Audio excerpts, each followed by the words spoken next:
right, welcome to this lesson, and let's focus on scaling Facebook ads and booking appointments. All right, so that's what we're going to be focused on in this last module, right? Appointments. All right, so let's just like dive right into it. So what's interesting about really when you're thinking about scale, I want you to think about what are the things that you need, what's important in it that you need to focus on to be able to grow. There's a lot of different moving parts within our business, and it's very easy to get overwhelmed and think that you personally have to do a bunch of these different things. All you really need to know as a CEO, right, and as a strategist of your business is what are the big buckets I need to be able to grow, or I need to focus on in order to grow my coaching program. All right, so with that being said, this is what we call the T tripod. What the T tripod is it allows you to keep your mind on specifically what do I need to grow. At any point in time, you got to think about, okay, scale. I have something that's working. Your mind should always be focused on these three buckets, right? And at any given point in time to grow, you can grow any of these three buckets. And the more that you grow any of these three buckets or all of these three buckets, the more money you're going to make. So the first one, right, when we talk about the T tripod, or we talk about scaling, the first thing I want you to focus on is traffic. And what's interesting about traffic is that when you're looking at growing, you got to get more people to see what you have. Think about it, right? If right now you're booking, like let's say you want to go full time, and you saying, okay, there's a certain amount of money I need to make, meaning that there's a certain amount of clients you need to have.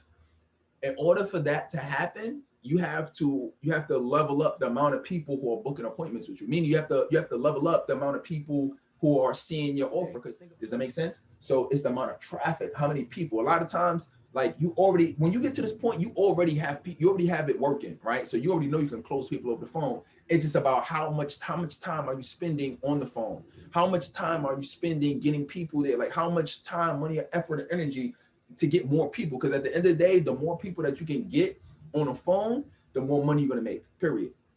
It is what it is, right? So if you're only speaking to 5 people a week versus if you could be speaking to 10, 15 people a week, that's going to make a big difference on how much money you make. Okay, so the very first thing you want to be focused on as you go throughout the year and as you continue to like build your business is how do I get more people? How do I get in front of more people? Second is what we call transformation, right? And transformation is how many people are you basically converting, right? So converting.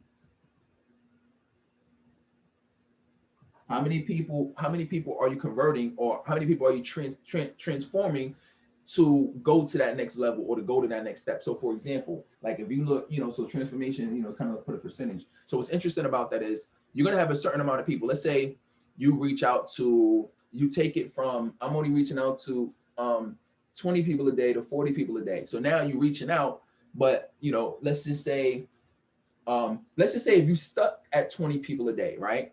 But now you reach out, although you're only reaching out to 20 people a day, because of how you're reaching out, you're able to go from reaching out to 20 people a day to 2x to now you're able to get 5x from the same effort.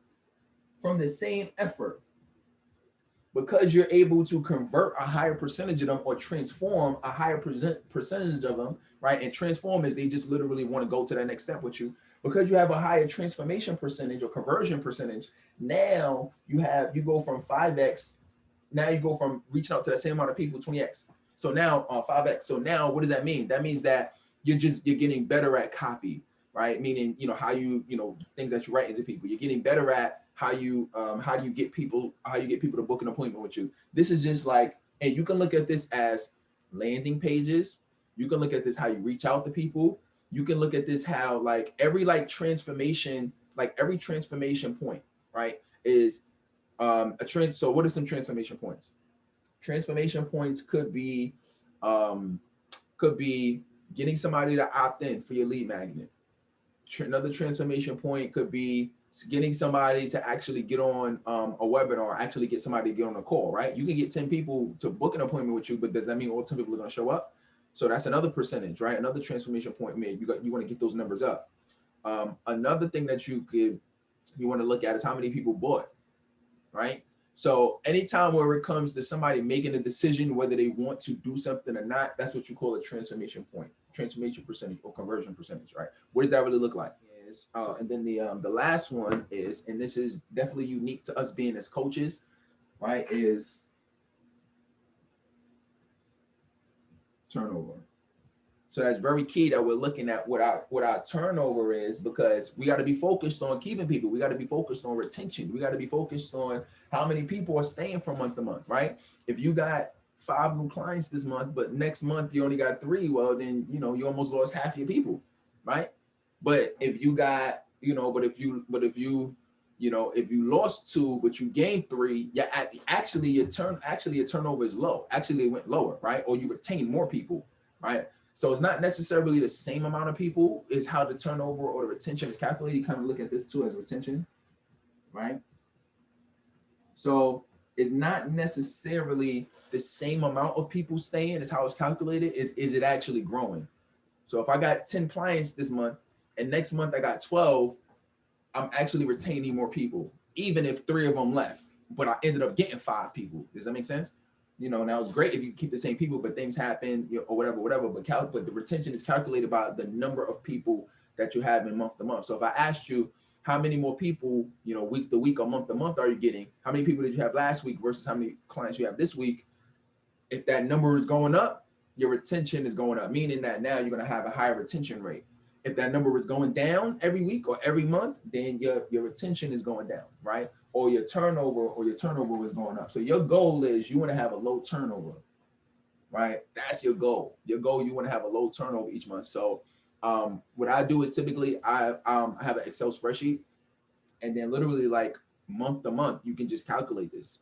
You know what I mean? Like you can calculate how many members are you keeping track of, right? And even if it's in a Word document, like you don't have to overcomplicate it. You know, I don't want to spend too much time kind of trying to go and show you how to do it, but literally you can have something to where like each and every month, January, February, you know what I'm saying, March, April, etc. Right. And then you can say how many members did you have, how many members did you have in January? You might say, all right, I had 5. February, I had 7. March, I had 7. Maybe you can get any more. April, I had 8. You know what I'm saying?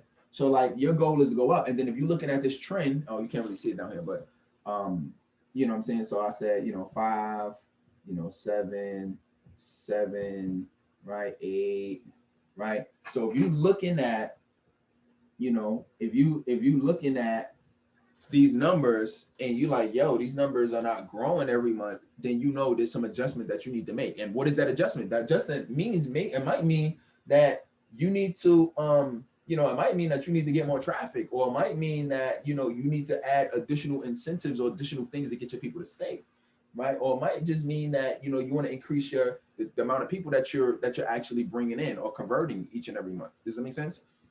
Cool. Is that helpful? I really hope it was, because this is going to be a game changer for you.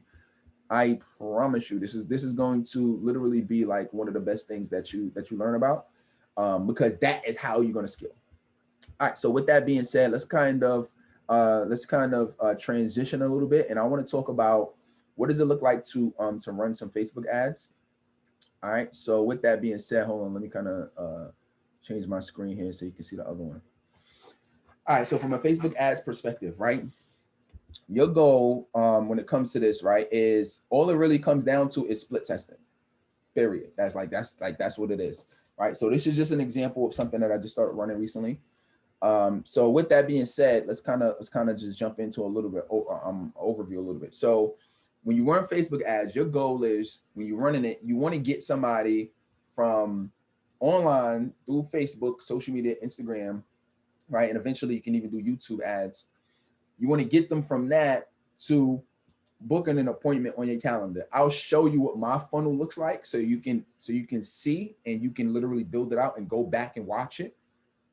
However, what you can, with that being said, like your goal is just to keep testing. The whole thing about Facebook ads is a test game. Period. Like that's really what it comes down to. So approach the mindset of, I'm just gonna test. Like I'm just gonna keep testing. I'm gonna try to figure out what works, and eventually something is gonna pop one day. And when it pops, that means that your calendar is going to fill up. It's not going to fill up day one. So just don't even have that expectation. But as you tweak things, as you tweak the copy, as you change your video, as you change the target audience that you're marketing, and I'll give you some ideas of some things that you can continue to tweak. But really, at the end of the day, it's not going to work eventually. But maybe 2 weeks later, 2 months later, 5 months later, like as long as you're being consistent with it, you're going to you're gonna hit on something, or you're gonna hit on a pain point, or you're gonna hit on something, and then the calendar is gonna get booked up. And then at that point in time, you know, you on the phone, you crushing it.